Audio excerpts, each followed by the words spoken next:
এরকম আশা করি আমার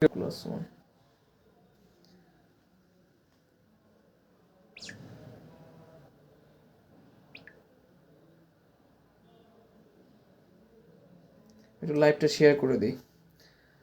তো যারা যারা লাইভ দেখতেছো কমেন্ট করো, এবং তোমাদের ইনকোর্স পরীক্ষা আজকে লাইভটা যারা পরবর্তীতে দেখবা, আজকে তোমাদের প্রথম বর্ষের ইনকোর্স পরীক্ষা সহ প্রথম বর্ষের পড়াশোনা কেমন হচ্ছে সেসব খোঁজ খবর নেওয়ার জন্য আমাদের একাডেমির যে মোটামুটি অন্যান্য বর্ষেও নেওয়া হয়, তোমাদের একটা হচ্ছে লাইভ সেশন, কার কি প্রবলেম বা ইনকোর্স পরীক্ষা কবে, এগুলো ব্যাপারে আর কি তোমাদের সঙ্গে ডিসকাস করার জন্য লাইভে আসা। অ্যান্ড যেহেতু আমাদের ক্লাসগুলো সব রেকর্ডেড, এর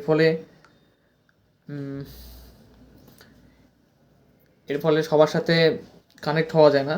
তো তোমরা একটু যারা যারা যেহেতু প্রথম লাইভ আজকে, হয়তো অনেকেই যুক্ত ইস্তিয়াক আহমেদ দেখতেছে, বর্ষায় মণ্ডল, তোমরা কে কোন কলেজ থেকে একটু কমেন্ট করে ফেলো। মমতাহানিয়া ইসলাম, তোমরা কে কোন কলেজ থেকে আমাদের একাডেমিক ক্লাসগুলো করো। সবসময় আমাদের ক্লাসগুলো রেকর্ডেড হয়ে থাকে, এই জন্য স্টুডেন্টদের সাথে কোনো কানেক্টেড হওয়া যায় না।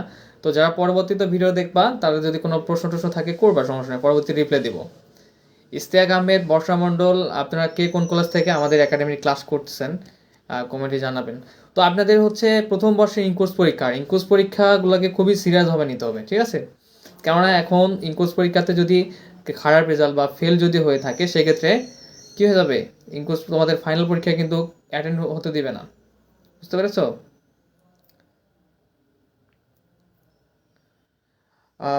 পার্শ্ববী আক্তার, ওয়ালাইকুম আসসালাম। পার্শ্ববী আক্তার, কোন কলেজ থেকে আপনি আমাদের ক্লাস করতেছেন একটু জানাবেন।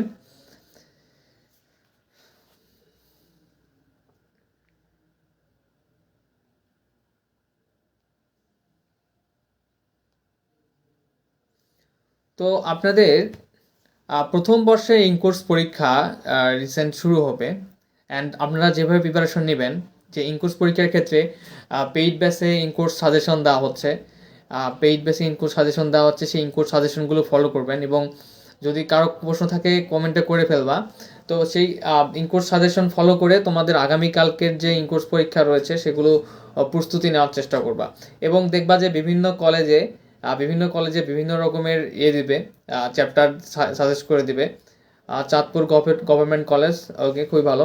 তো তোমাদের বিভিন্ন কলেজে দেখবা যে বিভিন্ন সাবজেক্ট তোমাদের বিভিন্ন সাবজেক্টে বিভিন্ন চ্যাপ্টার দিবে।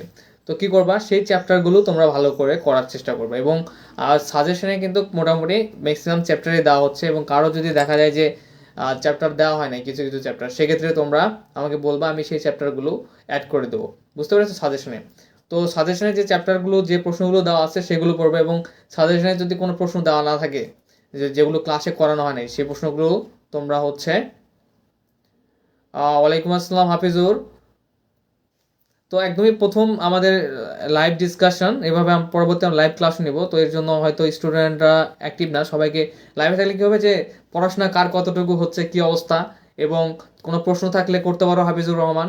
তো তোমাদের ইনকোর্স পরীক্ষাটা কিন্তু অবশ্যই খুব সিরিয়াসভাবে নিতে হবে। তো কেননা ইনকোর্সে পাস না করলে কিন্তু মূল পরীক্ষায় অ্যাটেন্ড হতে দিবে না। এর জন্য আগামীকাল থেকে বা কারো কিছুদিন পর থেকে ইনকোর্স পরীক্ষা শুরু হবে, সেগুলো খুব ভালোভাবে দিতে হবে। আর যেটা বলতেছিলাম, যে সাজেশন, আমাদের সাবজেক্ট ভিত্তিক যে সাজেশনগুলো দেওয়া হয়েছে সেগুলো ফলো করবা। পরীক্ষায় তোমাদের নির্দিষ্ট কলেজে যে চ্যাপ্টারগুলো দিবে সেগুলো ফলো করার চেষ্টা করবা। সেই চ্যাপ্টারগুলো আমরা সাজেশনে দেখা যাচ্ছে যে অনেকগুলো চ্যাপ্টারেই সাজেশন কভার করে দিচ্ছি।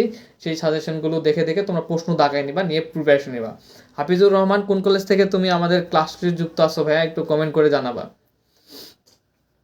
তো পরবর্তীতে ইনকোর্সে যে ব্যাপারটা হয়, যে ইনকোর্স কিন্তু তোমাদের লিখিত হয়তো 10 মার্কের অ্যান্সার করতে পারো, হয়তো 12 মার্কের খুব বেশি হলে। তো ইনকোর্সে এই 10 থেকে 12 মার্কের অ্যান্সার করতে হবে, প্রেজেন্টেশন আছে, আর উপস্থিতির উপরে 5 মার্ক, সব মিলে 20 মার্ক হয়। তো এটা তোমাদের কিন্তু মেইন এক্সামে কিন্তু অনেকটা ইফেক্ট ফেলবে, যত ভালো করতে পারবা। ধরো যদি 40-এ পাস হয়, সেক্ষেত্রে তোমাকে ইনকোর্সে যদি তুমি 20-এর মধ্যে 15-16 পাও, খুব খারাপ অবস্থা। 20-এর মধ্যে যদি 15-20 পাও, দেখা যাবে যে 15 বা 16 পাইছো, তখন তোমাদের মেইন এক্সামে গিয়ে তোমার কী করতে হবে, গড় যদি 15-16 পাও, দুইটা ইনকোর্স মিলে, সেটা মেইন এক্সামে তুমি যদি 15 বা 25ও পাও, সেক্ষেত্রে তুমি কী করবা, পাস করতে পারবা, ঠিক আছে? বা ভাই এতদিন কিছু পড়া হয়নি, ইনকোর্সে ফেল করলে কী হবে, খুব অবস্থা খারাপ। ইনকোর্স, আচ্ছা, যেহেতু পড়া হয়নি, চেষ্টা করো, বুঝছো? আমাদের ওই চ্যাপ্টার ওয়াইজ সাজেশন দেখে তুমি প্রিপারেশন নাও। ধরো যে কোনো যদি 5টা চ্যাপ্টারের কথা বলে, সেক্ষেত্রে তুমি 2টা চ্যাপ্টারের প্রিপারেশন নিতে পারো বা 3টা চ্যাপ্টারে, কিন্তু পড়তে হবে, ঠিক আছে। যদি বলে 5টা চ্যাপ্টারের প্রিপারেশনের কথা, সেক্ষেত্রে তুমি অত্যন্ত 2টা চ্যাপ্টারের প্রিপারেশন নিবা, এবং পড়াশোনা করতে হবে। 2টা বা 1টা চ্যাপ্টার পারলেও প্রিপারেশন নিবা, দেখবা যে পাস মার্ক উঠে যাবে, ঠিক আছে। সো যতটুকু পারো পড়াশোনা করো ইনশাল্লাহ।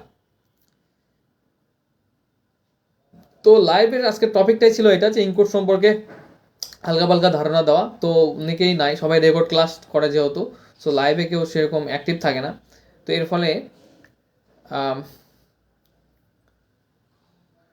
ফলে হচ্ছে কারো কোনো প্রশ্ন থাকলে করো। হাফিজুর রহমান, দিনাজপুর সরকারি কলেজ গণিত বিভাগ। আচ্ছা, ঠিক আছে।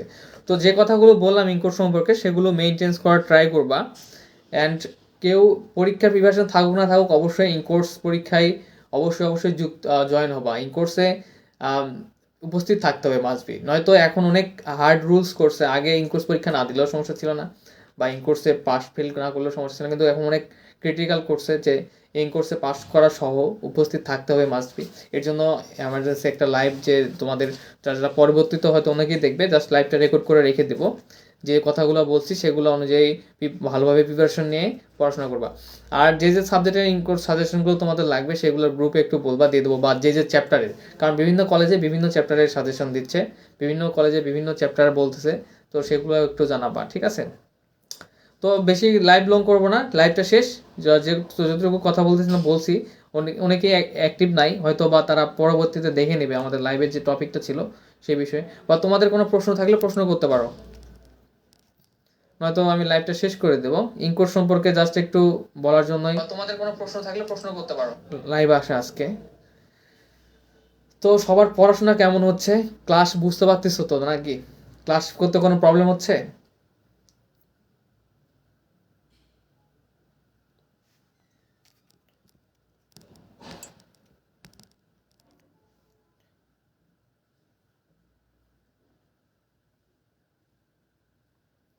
তাহলে ঠিক আছে। আই হোপ যে কারো কোনো সমস্যা নেই এই বিষয়গুলো নিয়ে, বিভিন্ন পড়াশোনার বিষয় নিয়ে। তো আমরা প্রতিনিয়তই মাঝে মাঝে লাইভ করব। যে দু একজন থাকুক, আমাদের কিন্তু প্রায় 100+ স্টুডেন্ট ভর্তি হয়েছে। তো যে দু একজনই থাকুক বা তিনজনই থাকুক, তাদের সমস্যাগুলি শোনার চেষ্টা করব, যাতে যাতে সমস্যাগুলো ধীরে ধীরে সবারই সমস্যার সমাধান হয়ে যায়। যেহেতু আমাদের রেকর্ডেড ক্লাস, সবসময় আমরা রেকর্ড ক্লাস করে থাকি, সো স্টুডেন্টদের সাথে কখনো আসে যাবে বারবার করে রেকর্ড ক্লাসগুলো। আচ্ছা, এটা হচ্ছে সমস্যা, হচ্ছে তোমার নেট প্রবলেম হয়তো, বা নেট প্রবলেম হওয়ার কারণে এটা হতে পারে, যে ক্লাসে একটু আটকে যায়। তোমার হাফিজুর রহমান, ক্যালকুলেশন আপনাদের কলেজে কোন কোন চ্যাপ্টার দিয়েছে? কোন কোন চ্যাপ্টারের হচ্ছে পড়তে বলছে? তো এটা হচ্ছে মেইনলি সমস্যাটা, হচ্ছে যে নেটের প্রবলেম থাকলে তখন দেখা যায় যে ক্লাসে একটু আটকাটকি করে। ক্লাস কিছু কিছু চেঞ্জও করে দিচ্ছি ইনশাল্লাহ। আর 2-1 মাসের মধ্যে সব ক্লাসগুলো চেঞ্জ করে দেওয়া হবে। কিছু কিছু ক্লাস যেগুলো একটু ওল্ড ছিল বেশি। তো ঠিক আছে, তাহলে লাইভটা আজকে এ পর্যন্ত শেষ করে দিই। 2-1 জন রয়েছে, তাদের কোনো সমস্যা নাই এই মুহূর্তে, তো সেরকম। তাহলে লাইভটা আবার পরবর্তীতে লাইভ করার চেষ্টা করবো, যাতে যাদের 2-1টা কোনো ছোটোখাটো প্রবলেম থাকলেও যাতে সমাধান হয়ে যায়। ঠিক আছে, সবাই ভালো থাকবা, সুস্থ থাকবা। আসসালামু আলাইকুম। আর কারো প্রশ্ন থাকলে পরবর্তীতে কমেন্টও করবে, আমি রিপ্লাই দিয়ে দেবো।